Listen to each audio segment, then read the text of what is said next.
안녕하세요. 서울대 국문과를 졸업하고 대치 강남 8학군에서 13년간 생존 중인 수능국어학원 원장 장희순입니다. 제가 3, 4, 5등급 학생들을 성적을 막 올리는 걸로 좀 이 지역에서 유명해요. 2달, 3달 만에 성적을 변화시킨 그 비법을 오늘 여러분들께 공개하려고 합니다. 특히 국어 정체기에 있는 학생들이나 아니면 학부모님들이 참고하면 정말 좋습니다. 결론부터 시원하게 깔게요. 바로 상위인지라는 개념이에요. 여러분들이 어떤 국어 강의를 들어도 모든 선생님이 다 같이 강조하는 부분이 바로 여기로 모인다고 보면 됩니다. 우연하게도 제 대학교 졸업 논문이랑도 동일한 주제예요.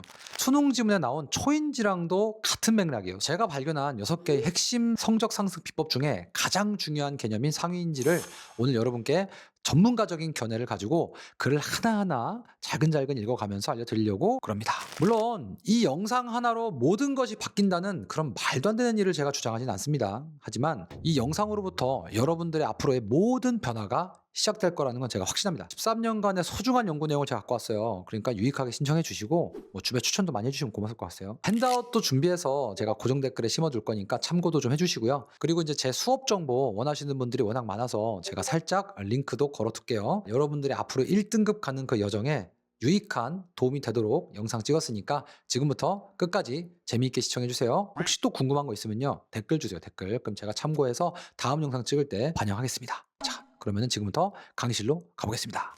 상위인지라는 능력이에요. 가장 중요한 능력이기 때문에 내 연구소 이름도 상위인지예요.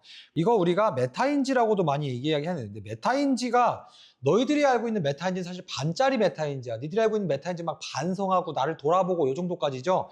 근데 이 상위인지라는 거는 거기서 끝나는 게 아니야. 사실은 상위인지가 상황을 내가 명확하게 인지하고 그 다음에 대응까지 해가는 이 두 가지를 합쳐갖고 우리가 상위인지라고 얘기해. 그러니까 우리가 살고 있는 이 현생에서의 내 삶을 좀 더 위에서 바라봐서 대응하고 상황을 판단한다. 뭐 이런 내용이에요. 여러분들이 대부분 요즘에 행동강령이라는 말 많이 듣죠? 행동강령.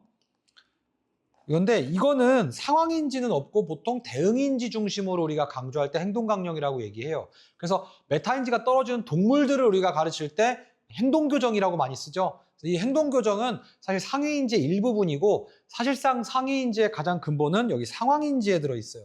그래서 여러분들이 그 속칭 이제 행동강령을 배우는 그런 강의들의 한계가 바로 여기 있는 거야.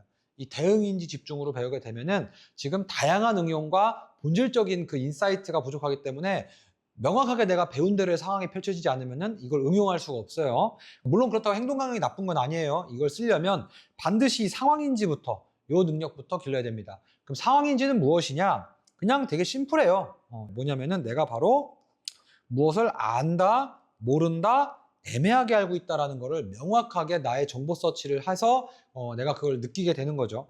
그리고 각각 여기 케이스에 맞춰갖고 내가 여기에 대해서 대응을 하는 것. 이게 이제 대응인지가 되는 거예요. 중요한 건 상황인지가 중요한 거야.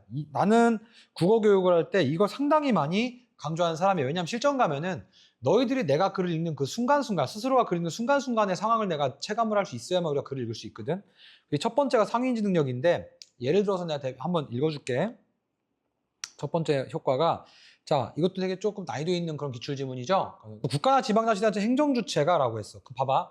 행정주체라는 단어 너희들 많이 들어봤어. 혹은 안 들어봤어도 이 행정 정도는 들어봤을 거란 말이야. 주체도 들어봤고. 근데 이게 지금 합쳐져서 하나의 합성 의미를 나타내고 있어. 그럼 내가 지금 이 행정주체라는 의미 정확히 알고 있는가? 벌써 상황인지가 돌아가고 있는 거야. 근데 여기서 내가 이제 이렇게 얘기하지. 얘들아, 주어가 나오면 동그라미 쳐갖고 뭐 밑줄 갖고 땡겨갖고 너 이건 대응인지야. 이건 행동강령이야.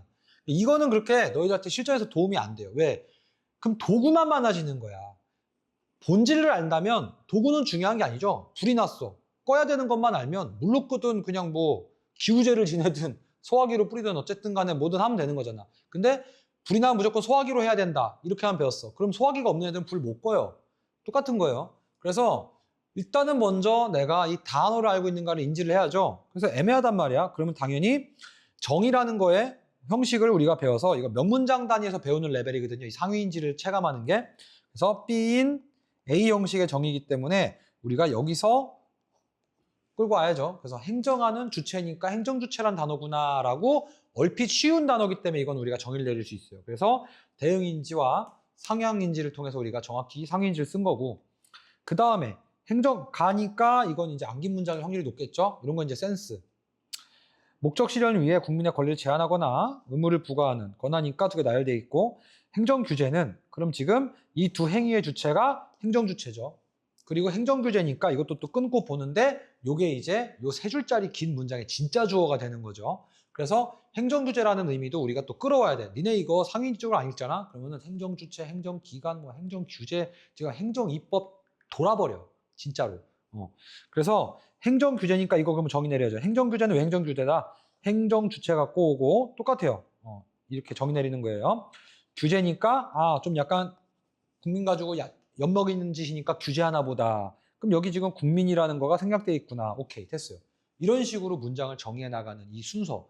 이게 상위인지예요. 그래서 이 상위인지 능력이 없으면요. 실전 갔을 때 너희들이 내가 지금 이거 알고 있나 모르고 있나를 애초에 모르기 때문에 그냥 시키는 대로만 하는 거야. 그러면은 글씨가 눈에서 튕겨져 나가요. 내 머리에 들어오질 않아. 왜? 내가 알고 있는 기존 지식과 새로운 지식의 융합을 통해서 우리가 무언가를 만들어 가는 건데 머릿속에 내가 지금 뭘 갖고 있는지 이건 나한테 새로운 건지 이런 거조차 판별이 안 되는 거야. 그래서 결국 나처럼 상위인지 능력이 발달되고 공부를 많이 한 사람한테 배워야 이런 것들을 쓸 수 있다. 자, 그래서 그 다음 국회가 제정한 법률에 근거해야 된다라고 했죠. 그럼 이것도 똑같아. 그러면은 이 행정규제라는 게 이런 속성을 갖고 있기 때문에 정의 내려줘야죠. 그럼 왜 법률에 근거해야 할까라는 생각을 하는데 여기서 이제 또 우리가 상황인지가 들어가는 거예요. 왜가 안 나왔잖아.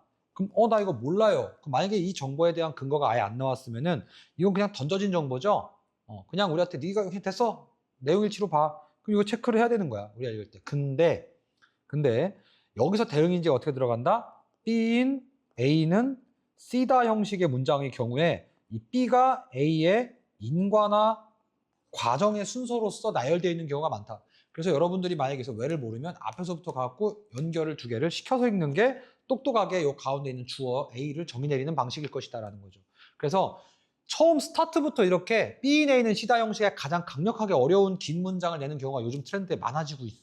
그리고 여러분들이 내가 단어를 알고 있는가, 개념을 알고 있는가, 모르는 개념은 무엇인가, 그리고 이런 어떻게 처리할 것인가 이런 것들을 아까 얘기한 것처럼 상황인지와 대응인지에 맞춰갖고 공부하는 거예요.